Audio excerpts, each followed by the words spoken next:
27, 29, 30 ऑगस्टपर्यंत कोणत्या भागात पाऊस पडणार आहे तर तुम्हाला अंदाज सांगणार आहे.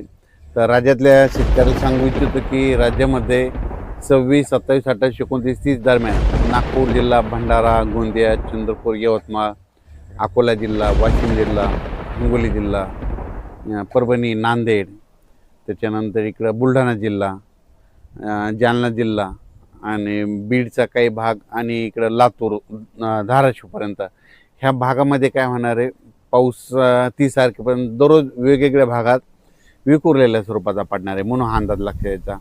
पण सगळ्यात जरा जास्त प्रमाण कुठं राहीन, फक्त विदर्भातच राहीन. मग ते कोणत्या राहीन ना, मध्य प्रदेश बॉर्डरचे जे जिल्हे तालुके येतं, मग बुलढाणा जिल्हा इकडं ते परिसर, बुलढाणा, अकोला, अमरावती, मोर्शी, अचलपूर, दर्यापूर, परतवाडा, वर्धा, नागपूर, भंडारा ह्या परिसरामध्ये थोडं जास्त प्रमाण राहणार आहे.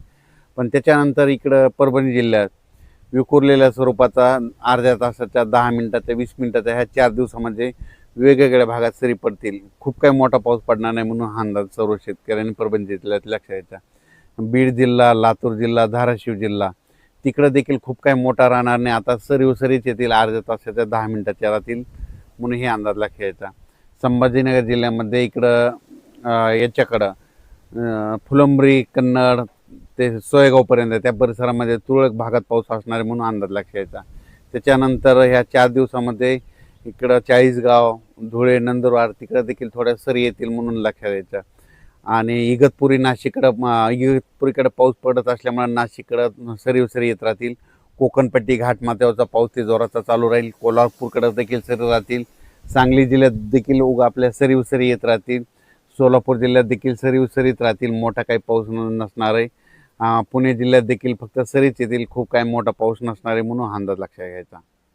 काय झालं तर राज्यात असा सगळीकडे पडणारा, खूप मोठा पडणारा ओढे नाले वाहणार तसा काही सध्या तरी ह्या ऑगस्टमध्ये पाऊस नाही. फक्त विदर्भातमध्ये आहे. फक्त ते भंडारा, वर्धा, गोंदिया, चंद्रपूर, गडचिरोली, तिकडे यवतमाळ ह्या पट्ट्यामध्ये तिकडंच पाऊस आहे तसा जोराचा. आपल्या इकडल्या भागामध्ये मात्र पूर्व आपलं मराठवाडा, पश्चिम महाराष्ट्र, उत्तर महाराष्ट्र इकडे काही तसा ह्या 3 विभागामध्ये जोराचा पाऊस नाही म्हणून हा अंदाज सर्व शेतकऱ्यांना लक्षात घ्यायचा. 26, 27च्या दरम्यान चांगला जोराचा, काही ठिकाणी मुसळधार, अतिमुसळधार पाऊस अमरावती जिल्हा, वर्धा, भंडारा, गोंदिया, चंद्रपूर, यवतमाळ, अकोला जिल्हा ह्या परिसरामध्ये ह्यामध्ये 4-5 दिवसामध्ये चांगला जोराचा पाऊस पडणार आहे म्हणून विदर्भवासियासाठी आनंदाची बातमी.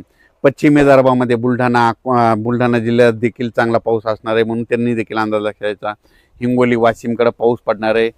सर्वदूर नाही पण भाग बदलत पडणार आहेत. पिकाला दिलासादायक असणार आहे म्हणून हे लक्षात घ्यायचं. नांदेड जिल्ह्यात आज दुपारनंतर आणि रात्रीच्याला चांगला रिमझिम पाऊस सुरू राहणार आहे म्हणून नांदेडकरांनी अंदाज लक्षात घ्यायचा. यवतमाळ जिल्ह्यात आज रात्रीच्याला चांगला जोराचा पाऊस चालू राहणार आहे. यवतमाळ जिल्ह्यातून अंदाज लक्षात घ्यायचा. तेलंगणात देखील आज बऱ्याच भागामध्ये रात्रीच्याला पाऊस असणार आहे म्हणून तेलंगणाच्या शेतकऱ्यांना अंदाज लक्षात घ्यायचा. परभणी जिल्हा, जालना जिल्हा, लातूर जिल्हा आणि बीड जिल्हा ह्या 4 जिल्ह्यामध्ये आज दुपारनंतर विखुरलेल्या स्वरूपाचा बऱ्याच भागामध्ये पावसाचं आगमन होणार आहे. सर्वदूर काही पडणार नाही पण भाग बदलत पिकाला जीवदान ठरणारा असा पाऊस असणार आहे म्हणून हे लक्षात यायचं. सोलापूर जिल्ह्यात आज देखील सांगोला परिसरामध्ये पंढरपूर, आटपाडी तिकडे देखील चांगला पाऊस असणार आहे म्हणून त्यांनी देखील लक्षात यायचं. त्याच्यानंतर इकडं श्रीगोंदा, अहिल्यानगरकडं तिकडे देखील आज बऱ्याच भागामध्ये पावसाचं आगमन असणार आहे. पाथर्डी त्या परिसरामध्ये म्हणून त्यांनी देखील अंदाज लक्षात यायचा. कोकणपट्टीमध्ये कोल्हापूरपासून राधानगरी असा पाऊस पालघरपर्यंत त्या कोकणातला पाऊस चालूच राहणार आहे सरी म्हणून ते लक्षात यायचं. पण त्याच्यानंतर पुण्याला देखील आज सरी येत राहतील म्हणून पुणेकरांनी देखील अंदाज लक्षात यायचा. त्याच्यानंतर संगमनेर, अकोले त्या सरी चालूच राहतील. तिथं नाशिककडं इगतपुरीकडे पाऊस पडत असल्यामुळे नाशिककडे देखील सरी पाऊस राहतील म्हणून त्यांनी देखील अंदाज लक्षात यायचा.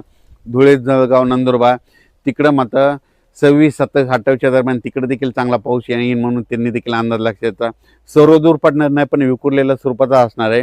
फक्त चांगला मोठा पाऊस फक्त अमरावती जिल्हा, इकडं अकोट तालुका, मोर्शी अमरावती जिल्ह्यातला मोर्शी तालुका, त्याच्यानंतर इकडं बेतूल, मध्य प्रदेशमधलं बेतूल, इकडं त्याच्यानंतर अचलपूर, दर्यापूर, त्याच्यानंतर इकडं उमरेड, वर्धा, नागपूर, भंडारा, गोंदिया, त्याच्यानंतर इकडे यवतमाळ, किनवट ह्या परिसरामध्ये मात्र चांगला पाऊस असणार आहे म्हणून विदर्भासाठी हे जोराचा पाऊस असणार आहे म्हणून विदर्भ शेतकऱ्यांनी अंदाजला घ्यायचा.